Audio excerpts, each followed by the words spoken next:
नमस्कार दोस्तों, स्वागत है आप सभी का आपके अपने YouTube चैनल पर और मैं हूँ प्रियंका। फ्रेंड्स, आज हम यूपी टेट और सुपर टेट के लिए कुछ इम्पॉर्टेंट क्वेश्चंस को डिस्कस करेंगे, जो कि आपके आने वाले जो भी एग्ज़ाम हैं सुपर टेट के और यूपी टेट के, इसके अलावा और भी कई एग्ज़ाम जिसमें जीके पूछी जाती है, उसके लिए काफ़ी आपको हेल्प करेंगे। फ्रेंड्स, अगर आप हमारे चैनल पर नए हैं और आपने अगर अभी तक चैनल को सब्सक्राइब नहीं किया है तो चैनल को सब्सक्राइब कर लें और साथ ही पास में बने बेल आइकन को भी प्रेस कर दें, जिससे आपको कोई भी नई वीडियो का नोटिफिकेशन सबसे पहले मिले। तो चलिए बिना टाइम वेस्ट किए स्टार्ट करते हैं आज का वीडियो। तो देखिए, आज का जो हमारा पहला क्वेश्चन है वो रिलेटेड है हड़प्पा सभ्यता से, और यहाँ पर पूछा है कि हड़प्पा सभ्यता का जो काल है वो क्या है। 4000 ईसा पूर्व से लेकर 2500 ईसा पूर्व तक, 3000 ईसा पूर्व से 2500 ईसा पूर्व तक, 2500 से 1520 तक, या 2500 से 1000 ईसा पूर्व तक। तो देखिए, जो हड़प्पा सभ्यता का जो समय क्रम है वो है आपका कितना, 2500 से लेकर 1520 ईसा पूर्व तक। ऑप्शन सी के अकॉर्डिंग अगर हम जाएंगे तो बिल्कुल सही हमारा आंसर हो जाएगा। और हड़प्पा सभ्यता जो है भारत की पहली नगरीय सभ्यता कहलाती है। नेक्स्ट है क्वेश्चन कि मनका बनाने का कारखाना कहाँ से प्राप्त हुआ है। यानी कि मनका बनाने का जो कारखाना है वो कहाँ से प्राप्त हुआ है, ये हमें बताना है। मोहनजोदड़ो से, हड़प्पा से, चनहूदड़ो से, या रोपड़ से।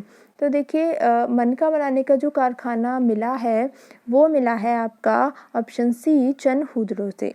चनहूदड़ो से हड़प्पा सभ्यता का मनका बनाने का कारखाना प्राप्त हुआ है। थर्ड क्वेश्चन है कि हड़प्पा सभ्यता के लोग किसकी पूजा करते थे। यानी कि हड़प्पा सभ्यता के जो लोग थे वो किस देवी देवता को मानते थे। मातृशक्ति को, शिव को, पशु की पूजा करते थे, या सभी की पूजा करते थे। तो देखिए, हड़प्पा सभ्यता के जो लोग थे वो मातृशक्ति की पूजा भी करते थे, ठीक है, शिव की पूजा भी करते थे, पशु की भी करते थे। इसके अलावा वो एक पूजा और करते थे, किसकी, वो लोग वृक्ष पूजा भी करते थे, ठीक है, यानी कि पेड़ पौधों की पूजा भी वो लोग करते थे। तो यहाँ पर इस तरीके से हमारा जो ऑप्शन डी है, ऑप्शन डी बिल्कुल सही हो जाएगा, उपरोक्त सभी की। नेक्स्ट क्वेश्चन है क्वेश्चन नंबर 4 कि कांसे से बनी नर्तकी की मूर्ति, किसकी बनी, कांसे की बनी नर्तकी की मूर्ति कहाँ से प्राप्त हुई है। ए मोहनजोदड़ो से, बी हड़प्पा से, सी कालीबंगा से, या डी लोथल से। तो देखिए, कांसे से बनी नर्तकी की जो मूर्ति है वो प्राप्त हुई है आपकी मोहनजोदड़ो से। ए मोहनजोदड़ो यहाँ पर हमारा बिल्कुल सही आंसर हो जाएगा। क्वेश्चन नंबर 5 है कि हड़प्पा सभ्यता के लोग किस देश के साथ व्यापार करते थे। ए इराक, बी चीन, सी मिस्र, या डी अफ़गान। तो देखिए, हड़प्पा सभ्यता के जो लोग थे वो व्यापार करते थे अपना इराक, यानी कि मेसोपोटामिया के जो लोग थे उनके साथ वो अपना व्यापार करते थे। और ये कैसे पता लगता है, क्योंकि जो मेसोपोटामिया है वहाँ से हड़प्पा सभ्यता के समान जो मुहरें हैं वो प्राप्त हुई हैं, और ऐसा इससे अनुमान लगाया जाता है कि इन दोनों, इराक और ये हड़प्पा जो हैं, इनके बीच व्यापार होता होगा, ठीक है। अब देखिए, जो व्यापार होता है, एक और चीज़ यहाँ पर जान लीजिए कि इससे क्या लाभ होता है। तो देखिए, अगर किन्हीं दो देशों के बीच व्यापार होता है तो इससे सुंदर और नई नई चीज़ें आसानी से मिल जाती हैं, उनके बीच विचारों का आदान प्रदान होता है, एक दूसरे के बारे में जानकारी मिलती है, एक दूसरे की संस्कृति को जानने का मौका मिलता है, और अतिरिक्त उत्पादन से ही व्यापार संभव है। यानी कि अगर आपके पास सिर्फ उतना ही है अपने यूज़ के लिए तो आप व्यापार कर ही नहीं सकते, लेकिन अगर आपके पास ज़्यादा है, अपने इस्तेमाल से अधिक है, तभी आप व्यापार किसी चीज़ का कर सकते हैं। अब आगे बढ़ते हैं नेक्स्ट क्वेश्चन की तरफ। नेक्स्ट है कि हड़प्पा सभ्यता का जो बंदरगाह है, और बंदरगाह के लिए एक और वर्ड यूज़ होता है, गोदी, ठीक है। कई बार एग्जाम में ये वर्ड पूछ लिया जाता है, गोदी, तो आप वहाँ पर कंफ्यूज हो जाएंगे। तो यहाँ पर पूछा है कि ये गोदी हड़प्पा सभ्यता का कहाँ से प्राप्त हुआ है। ए मोहनजोदड़ो, बी हड़प्पा, सी कालीबंगा और डी है हमारा लोथल। तो देखिए हड़प्पा सभ्यता का जो बंदरगाह है वो आपका प्राप्त हुआ है कहाँ से? लोथल से, ठीक है। और जो लोथल है वो इस सभ्यता का मुख्यतः व्यापारिक नगर था और यहीं से जो समुद्र के रास्ते या नदी के रास्ते व्यापार इस सभ्यता के लोग करते थे। और लोथल कहाँ है आपका? तो लोथल है आपका गुजरात में, ठीक है। कई बार ये भी पूछ लिया जाता है कि लोथल जो है वो कहाँ है, तो लोथल है आपका गुजरात में।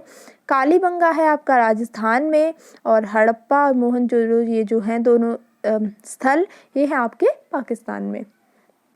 ठीक है दोस्तों, आगे बढ़ते हैं, नेक्स्ट क्वेश्चन की बात करते हैं। हड़प्पा सभ्यता थी, मतलब कैसी सभ्यता थी? ये कांस्य युगीन थी, ताम्र युगीन थी और पाषाण युगीन थी या लौह युगीन थी?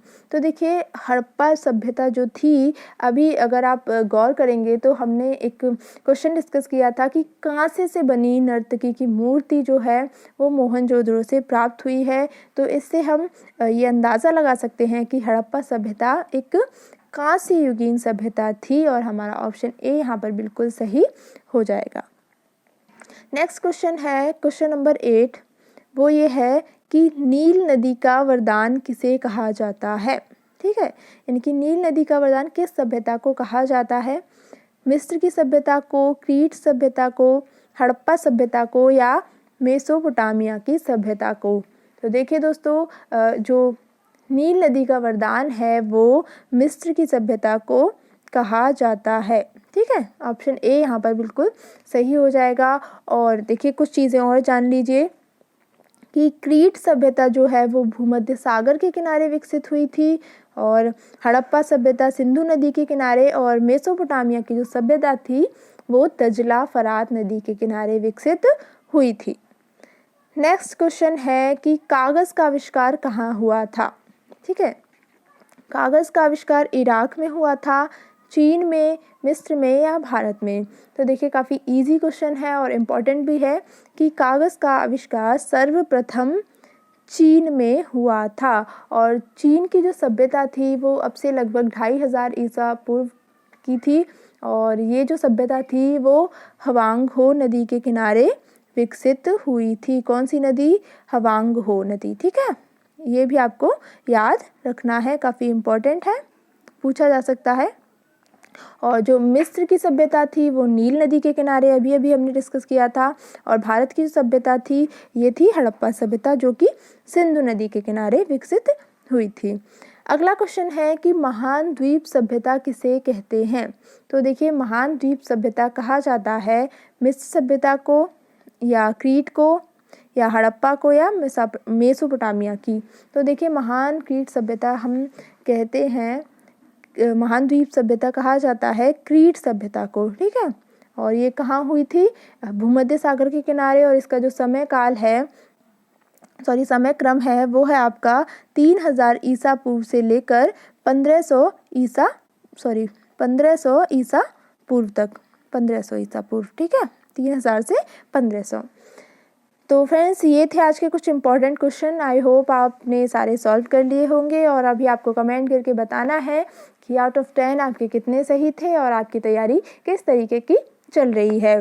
तो फ्रेंड्स आज की वीडियो में इतना ही, मिलेंगे एक नए वीडियो में एक नए टॉपिक के साथ। तब तक के लिए thank you so much and good bye.